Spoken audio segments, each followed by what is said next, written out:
저는 오늘 총동원주의를 지키면서 무슨 말씀을 좀 뜻깊게 전해볼까 얼마 동안 고민을 많이 해왔습니다. 가장 중요한 우리 기독교의 그 기초적이고도 또 우리가 하나님 앞에 해결하지 않으면 안 될 이런 문제들을 가만히 생각을 해볼 때에 오늘 이 십자가라고 하는 이 문제가 우리에게는 제일 중요하다 이런 생각이 들어 오늘 우리 기독교의 가장 중심이 되는 이 말씀을 함께 나누면서 우리가 지금 예수를 확실히 잘 믿고 있으면 하나님 앞에 감사하시고 혹 이 자리에 아직까지 의심을 하거나 구원의 확신이 없는 분들은 오늘 이 말씀을 통해서 하나님 앞에 새로운 인생의 길을 열어가는 결심이 되는 그런 시간이 되었으면 좋겠습니다. 지난 주간에 그 빌리 그라함 목사님이 금년에 95세가 되셨어요.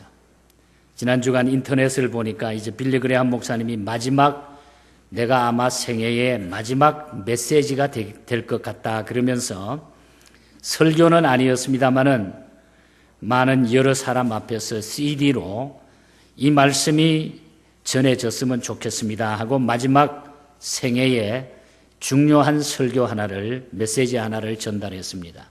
저는 그것을 들으면서 공감하면서 참 귀한 하나님의 종이었다. 참 역사에 남는 훌륭한 참 목사님이었다.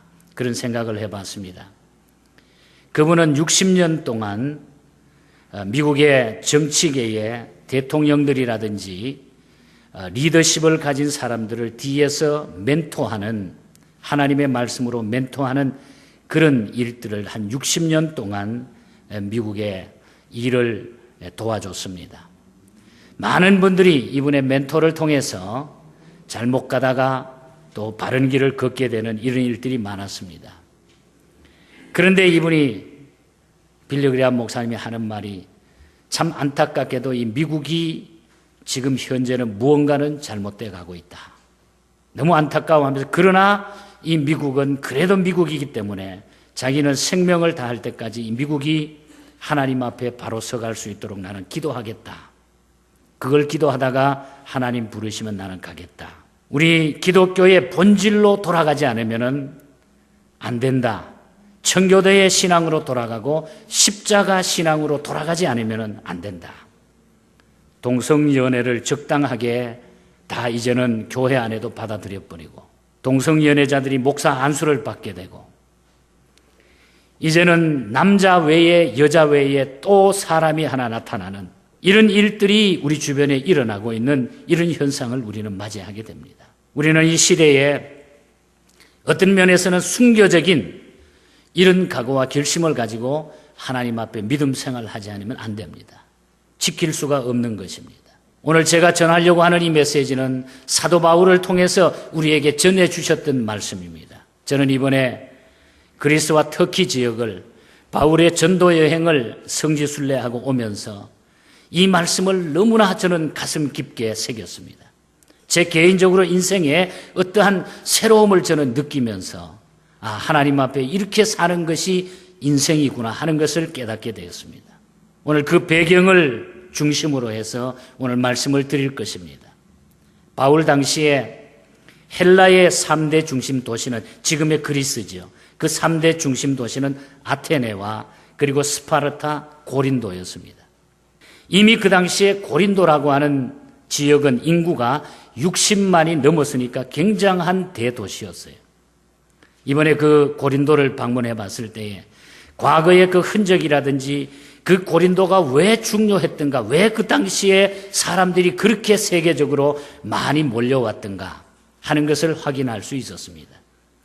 고린도는 상업이 또 철학이, 교통이 정치적인 중심이 됐고 또 의학이 이미 그 당시에 발달이 됐기 때문에 의학적인 용어가 그 당시에 거기에서 다 생길 만큼 이 고린도는 아주 중요한 그런 위치에 있던 도시였던 것입니다. 그러다가 보니까 세계적으로 유명한 사람들, 모든 사람의 모임의 중심지가 되니까 또한 도처에 우상 신전을 세우는 우상 숭배도 흥행했어요.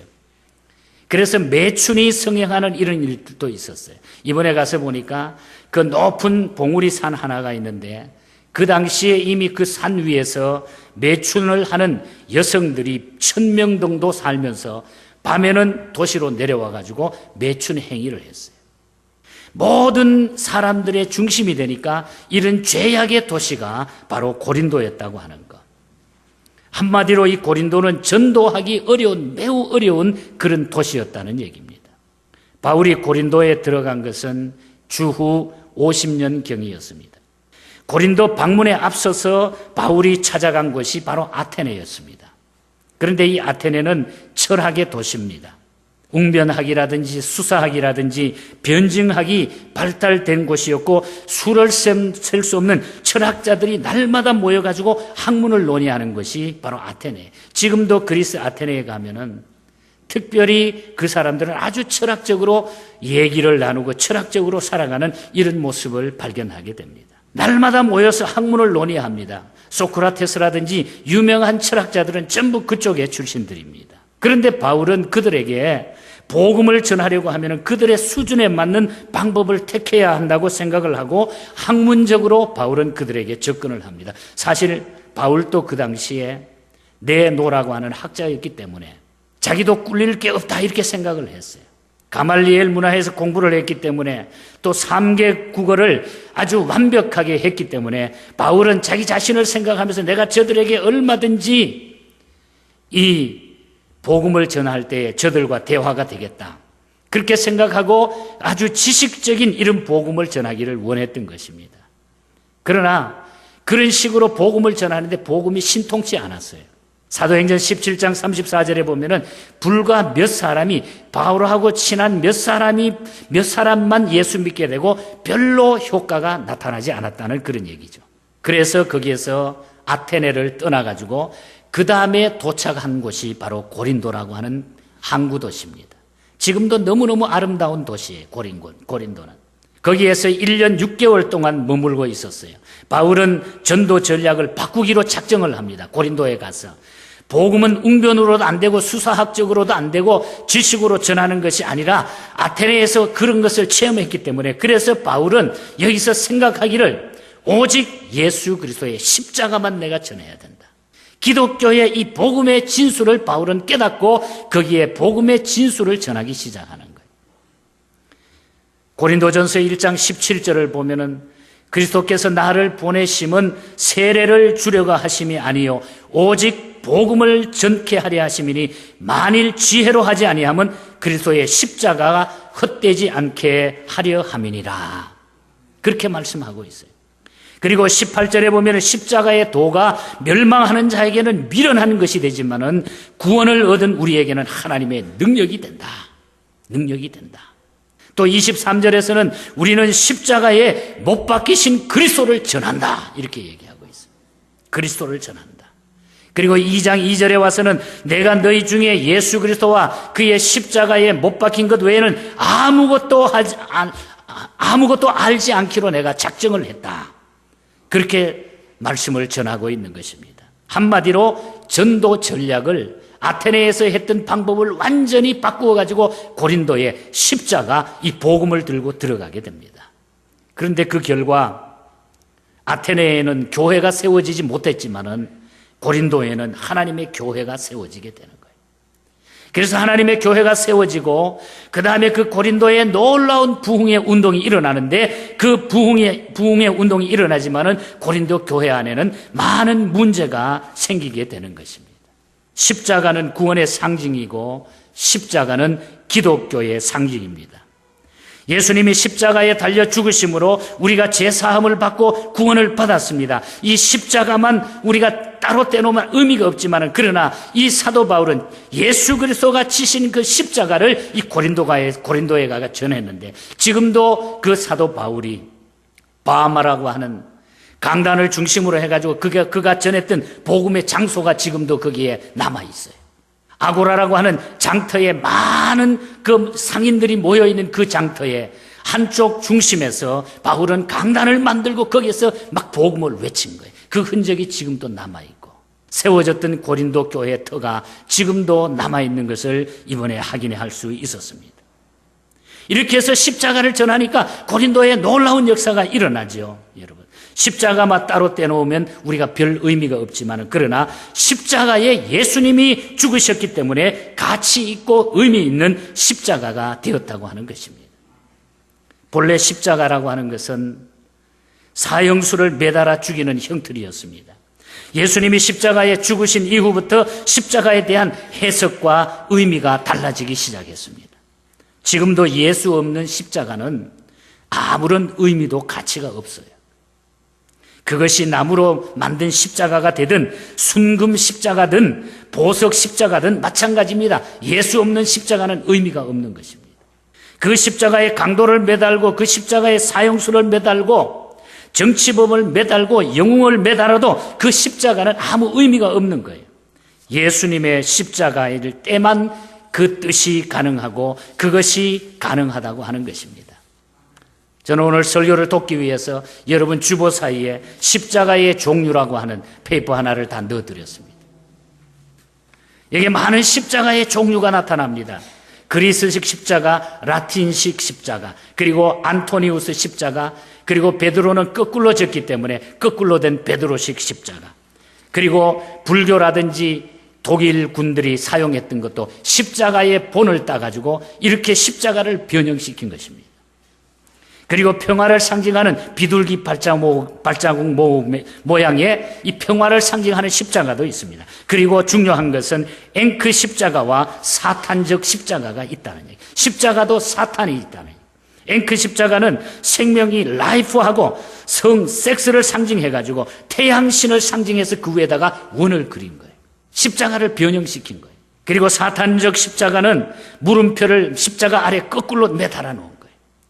그리고 비잔틴 십자가는 지금 그리스 정통교회, 그리스 올소닥스 처치가 지금도 그리스 가면 이 십자가만 사용하고 있는 정교회의 십자가를 보게 됩니다. 그리고 101문장의 프랑스식 이 십자가를 우리가 볼 수가 있는 것입니다.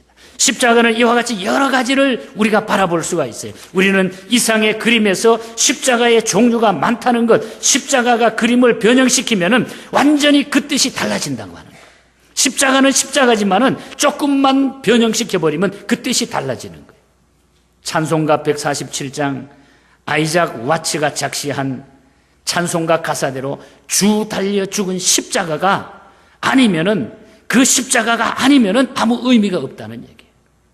십자가를 가장해도 안 되고 왜곡시켜도 안 되고 변형시켜도 안 되는 겁니다. 예수님이 십자가에 달리셨고 손과 발에 못 박히셨고 옆구리에 창이 찔리셨고 머리에 가시관을 쓰십니다. 바로 바울은 고린도 교회에 그때 그 십자가를 지금 전하고 있는 거예요. 그 십자가가 가슴에 부딪혀야 사람이 달라진다는 얘기예요. 그래서 고린도전서 2장 1절에 보면은 내가 너에게 나가 하나님의 증거를 전달할 때에 말과 지혜의 아름다운 것으로 아니하였다 그랬습니다. 말은 웅변이고 지혜는 철학을 말합니다. 그런 복음을 전하기 위해 웅변을 한 것도 아니고 수사학이나 변증학을 동원하지도 않았다는 그런 얘기예요. 그리고 포장하거나 꾸미지도 않았던 거예요. 예수님은 나 대신 십자가에 죽으셨습니다. 그것이 하나님의 사랑입니다. 나는 십자가의 보혈로 구원받았습니다 하는 것이 이 바울의 중심적인 복음이었습니다. 이 십자가가 오늘 저와 여러분을 구원하신 줄 믿습니다. 여러분, 이 십자가의 구원이 우리에게 확신되어야 돼요. 진리는 여러분 단순합니다. 거짓은 거짓은 변증이 필요하고 거짓은 해석이 필요합니다만 이 진리는 진리로 받아들이고 믿으면 된다는 얘기예요.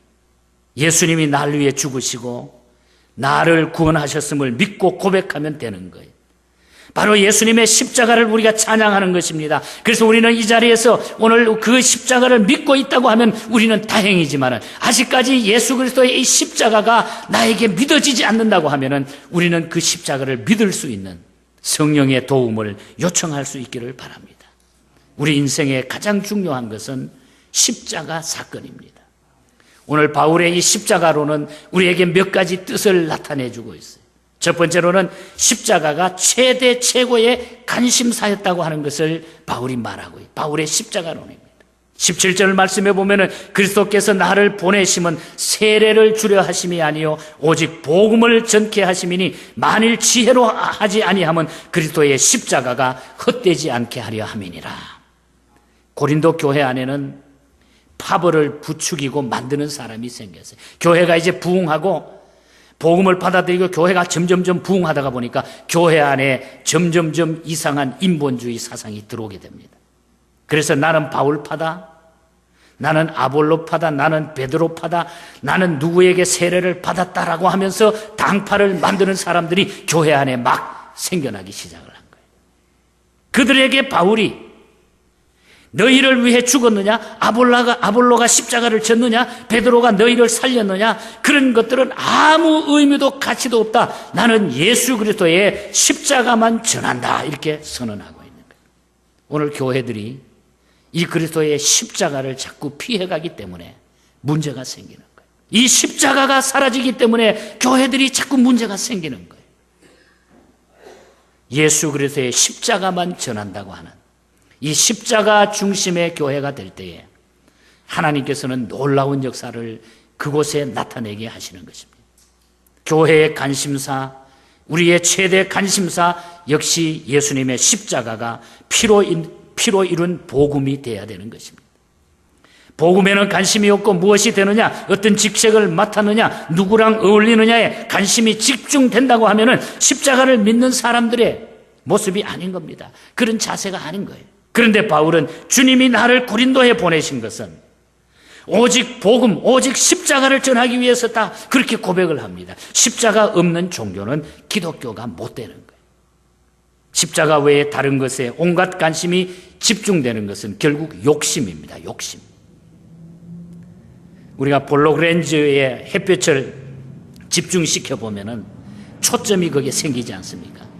렌즈에다가 태양빛을 딱 마주치면은 그 초점은 최대한 집중시켜 가지고 거기다가 종이를 댄다거나 나무를 대면 결국 나중에 거기에 불이 납니다. 연기가 타요. 우리가 학교 다닐 때 다 실험해 봤잖아요. 돋보기를 갖다가 딱 대면은 나중에 태양하고 딱 빛이 마주치면은 한참 있으면 거기에 불이 일어납니다. 종이나 나무를 태우는 불이 거기에 일어날 수 있어요. 여러분, 나의 삶의 초점을 예수님께 맞추면 역사가 일어나고 변화가 일어나고 불이 일어나게 돼 있어요. 오늘 우리의 초점을 그 주님께 맞춰야 돼요. 하지만 집중하지 않으면 여러분 하루 종일 렌즈를 들고 다녀도 여기 가고 저기 가고 아무리 들고 다녀도 팔만 아플 뿐 열이 발생하지 않아요. 변화가 없습니다. 그래서 히브리서 기자는 히브리서 12장 2절에 이렇게 말합니다. 믿음의 주여 또 온전케 하시는 예수를 바라보자. 그래서 예수를 바라보자. 나의 관심과 마음과 삶을 예수님께 집중하셔야 돼요. 오늘 이 시대에 우리가 회복할 수 있는 것은 우리의 마음, 우리의 삶을 예수님께 집중시켜야 돼요. 그래야 거기에 변화가 일어납니다. 거기에 하나님의 영광이 나타나게 돼 있어요. 거기에 새로운 삶이 시작이 되는 것입니다. 인생의 새로운 어떤 희망과 꿈을 거기에서 만들어 나갈 수 있는 거예요. 사업도 예수님에게, 직장생활도 예수님에게, 가르치는 것도 먹고 사는 것도 최종 초점을 예수님께 한번 맞춰보시기 바랍니다. 그러면 예수님이 빼앗아가는 것이 아니라 거기에 놀라운 변화와 놀라운 축복을 하나님이 주시게 돼 있어요. 우리의 초점을 예수님 중심으로 맞추시기를 바랍니다. 그래서 이 사도 바울은 십자가에 최대 관심을 가졌다고 하는 것, 예수님 중심, 이것이 바로 인생 승리의 비결입니다.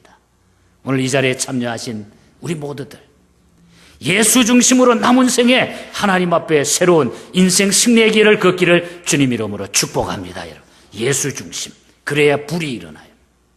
그래야 거기에 변화가 일어나요. 예수님께 초점을 맞추십시오. 바울의 십자가론 두 번째는 십자가의 양면성을 이야기하고 있어요. 18절 말씀해 보면 십자가의 도가 멸망하는 자들에게는 미련한 것이지만 구원을 얻은 우리에게는 하나님의 능력이 됨이니라. 여러분 믿습니까? 예. 구원을 얻은 우리에게는 하나님의 능력이 된다. 미련한 자에게는, 멸망하는 자들에게는 미련하게 보이지만 구원을 얻은 우리들에게는 하나님의 능력이라. 얼마나 힘이 나는 메시지인지 모릅니다. 예수를 믿지 않는 사람들에게 십자가는 허무맹랑하고 어리석은 사건으로 보인다는 그런 얘기죠. 2000년 전 십자가에 죽은 예수를 21세기에 사는 사람들이 믿으면 구원을 받는다는 것은 논리적 가치도 과학적 의미도 없다 이렇게 생각할 수도 있겠죠. 하지만 믿는 사람들에게는 구원과 생명과 영생을 주시는 하나님의 능력이 된다고 그랬어요, 여러분. 믿는 자에게는. 믿든지 말든지, 여러분. 믿는 자에게는 하나님의 능력이 돼요. 이건 제 얘기가 아닙니다. 민수기 21장을 보면은 이스라엘 백성이 광야에서 모세와 하나님을 원망하다가 갑자기 불뱀이 나와가지고 거기에 막 물려가지고 죽는 사건이 나타납니다. 광야를 통과했던 이스라엘의 고통은 한두 가지가 아니었어요. 광야에는 물도 없지요, 그늘도 없지요, 집도 나무도 먹을거리도 없습니다. 있는 것은 불볕, 더위, 추위, 모래바람 뿐이었습니다. 그래서 견디다 못한 백성들이 모세에게 막 덤벼들고 모세를 나중에는 죽이려까지 했어요. 왜 우리를 여기까지 막 인도해내가지고 우리를 이 고생시키느냐, 다시 애굽으로 돌아가게 해달라. 그때 모세를 원망할 때에 하나님께서는 불뱀을 보내가지고, 독사를 보내가지고 원망과 불평하는 사람들을 막 공격해가지고 물어서 막 죽이게 해요. 그러니까 독이 퍼지니까 사람들이 막 죽어서 나가는 겁니다. 시체 덩어리, 시체로 막 변하는 거예요. 물린 자마다. 모세가 그 모습을 바라보고 너무너무 마음에 안타까워가지고 하나님 앞에 기도해서 하나님 잘못했습니다. 하나님 길을 열어주세요. 용서의 기도를 드리니까 하나님이 구원받는 처방을 모세에게 내려줍니다. 구리로 뱀을 만들어가지고 장대 위에 달아라. 그리고 그 구리뱀을 바라보는 사람들은 뱀에 물린 자마다 다 낫게 될 것이다. 그 처방을 하나님이 모세에게 주셨어요. 그래서 모세는 그 명령대로 구리뱀을 만들어 장대 위에 높이 달아놓고 뱀에게 물린 자들에게 외칩니다. 여러분 이것을 바라보십시오. 다 낫게 될 것입니다. 바라보는 자들은 다 낫습니다. 그런데 바라보지 않는 사람은 다 죽었어요. 이 사건도 교훈도 아주 단순한 교훈입니다. 바라보면 살고 바라보지 않으면 죽는다고 하는 그런 교훈이에요. 그런데 이 사건을 요한복음 3장 14절과 15절을 보면 우리 예수님께서 그대로 이 말씀을 인용해서 우리에게 말씀을 전하고 있어요. 모세가 광야에서 뱀을 든 것 같이 인자도 들려야 하리니 이는 저를 믿는 자마다 영생을 얻게 하려 하심이라. 모세가 광야에서 구리뱀 만들어가지고 쳐다보게 한 사건이 마치 예수님이 자기가 십자가 지시고 십자가의 우리 죄를 위하여 못 박혀 달려 돌아가신 그 사건과 동일하게 똑같이 말씀하고 있다는 얘기예요. 내가 십자가에 못 박혀 돌아가신 것을, 우리 죄를 용서하기 위해서 돌아가신 것을 너희가 믿으면 영생을 얻으리라. 이 사건을 믿는 자마다 영생을 얻으리라. 믿으면 구원받으리라. 믿으면 살리라. 왜 죽음의 길에서 그대로 헤매십니까, 여러분? 믿으면 영생이 있는데, 우리가 믿으면 구원을 받는데, 바라보면 산다는 약속을 믿고 바라본 사람들이 산 것처럼 십자가에 달리신 예수 그리스도를 믿으면 구원받고 약속받는 이런 놀라운 사람들은 오늘 또 구원받게 되는 것입니다. 믿으면 구원이지만 안 믿으면 멸망이라는 십자가의 이 양면성, 이것을 지금 바울이 전하고 있는 거예요. 이것이 오늘 우리의 전하는 메시지가 돼야 돼요. 믿으면 사는 것입니다. 믿으면 영생하는 거예요. 믿으시기를 축복합니다, 여러분. 로버트 로우리가 쓴 1867년에 작시한 찬송가 343장 가사를 보면은 울어도 못하네, 참아도 못하네, 힘써도 못하네. 인생이 살기 위해서 울어도 못하고 참아도 못하고 힘써도 못하지만은 4절 가사에 보면은 믿으면 하겠네, 주 예수만 믿어서 그 은혜를 힘입고 오직 주께 나가면 영원 삶을 얻네. 십자가에 달려서 예수 고난 보셨네. 나를 구원하시리 예수밖에 없네. 예수님밖에 없습니다. 십자가는 양면성이에요. 믿으면 살지만은 안 믿으면 멸망이에요. 오늘 이 시간 아직까지 마음에 결단이 없는 분, 예수 그리스도가 나의 구원의 구주로 믿어지지 않는 분들, 오늘 십자가로 결심하시기를 축복합니다. 믿으면 영원토록 사는 복을 얻습니다. 마지막으로 바울의 십자가로는 믿는 사람들은 지혜로운 바보들이라 하는 그런 말씀으로 십자가론을 결론 짓고 있습니다. 1장 25절에 보면은 하나님의 미련한 것이 사람보다 지혜 있고 하나님의 약한 것이 사람보다 강하니라. 또 27절에 세상에 미련한 것들을 택하사 지혜 있는 자들을 부끄럽게 하려 하시고 세상에 약한 것들을 택하사 강한 것들을 부끄럽게 하려 하시며, 또 28절에는 하나님께서 세상에 천한 것들과 멸시받는 것들과 없는 것들을 택하사 있는 것을 폐하려 하신다. 여기 멸시받는 것들 또 없는 것들을 택하사, 어리석다, 여기 멸시받고 어리석다, 미련하다고 하는 것은 바보라고 하는 뜻이에요. 바보. 하나님은 그 바보들을 택하셔서 높이셔서 지혜로운 자들을 부끄럽게 하시고 가르치게 하시고 구원하게 하신다고 하는 것. 바울은 여러분 바보처럼 살았어요. 예수 믿기 전에는 날리고 살았던 사람인데 바울은 바보처럼 살았어요. 육체적으로는 병든 자였고 약한 자들이었어요. 평생 동안 안질이라고 하는 가시가 있어서 너무너무 어렵게 약한 그런 모습으로 살았습니다. 경제적으로는 가난뱅이 빈털털이었어요. 선교하러 다니면서 장막을 치는 그 아르바이트를 해가면서 하루하루 끼니를 연명해 나가면서 복음을 전했어요. 그런데 하나님이 가는 곳마다 그를 굶기지 않았어요. 전도하는 필요한데 모든 물질을 하나님이 다 대줬어요. 가난뱅이 빈털털이었습니다. 가진 것이라고는 예수의 십자가 복음뿐이었습니다. 그런데 하나님은 그를 강하게 하시고 높게 하셨어요. 소아시아를 누비게 하셨고 마지막에는 그 당시에 최고의 나라 로마로 상륙하게 해가지고 로마를 기독교로 변화시키고 세계의 역사를 변화시킨 거예요. 가장 부족한 사람, 지혜로운 바보들, 하나님이 오늘 저와 여러분들이 부족하고 연약하지만 오늘 이 시대에 우리 한 사람 한 사람을 통해서 하나님의 놀라운 역사를 감당하게 하시는 줄 믿습니다, 여러분. 저는 이 십자가의 복음을 가슴에 안고 저 중국이라고 하는 땅에서 그것을 한번 느끼고 나니까 가슴이 뜨고 견딜 수가 없는 거예요. 21년이라는 세월 동안에 가서 지금도 그때나 지금이나 제 마음은 변함이 없어요. 주님의 십자가의 보혈, 한 영혼에 대한 뜨거운 사랑. 중국에 우리는 60여 개 되는 많은 교회들이 세워지게 되고 신학교를 통해서 주의 복음이 1년에 많은 물질도 들어가지만 그러나 하나님이 그것을 할 수 있게 해주시는 것은 이 복음 때문에, 십자가 때문에 하나님이 하시는 줄 믿습니다, 여러분. 내가 아는 십자가, 내가 믿는 십자가, 내가 가진 십자가, 그 십자가를 우리는 전해야 됩니다. 그 십자가를 알려야 돼요. 그 십자가를 우리가 말할 수 있어야 돼요. 그 십자가를 외칠 수 있어야 돼요. 그리스 터키 지역에 가보면 사도 바울이 그렇게 외쳤던 장소들, 그렇게 힘들게 살아왔던 그 여정들을 우리가 살펴보면 놀라운 역사가 오늘 이 시대에 증거되고 있다고 하는 사실을 우리는 알 수가 있어요. 감옥에 갇히면서도. 여러분, 오늘 예수 믿는 사람들은 지혜로운 바보들입니다. 하나님이 우리를 그렇게 쓰시는 줄 믿습니다, 여러분. 이 마지막에 십자가를 회복하십시다. 이걸 회복해야 미국이 회복이 돼요. 우리 대한민국이 나가서는 우리 교회들이 회복될 것이에요. 오늘 물량주의로 흘러갑니다.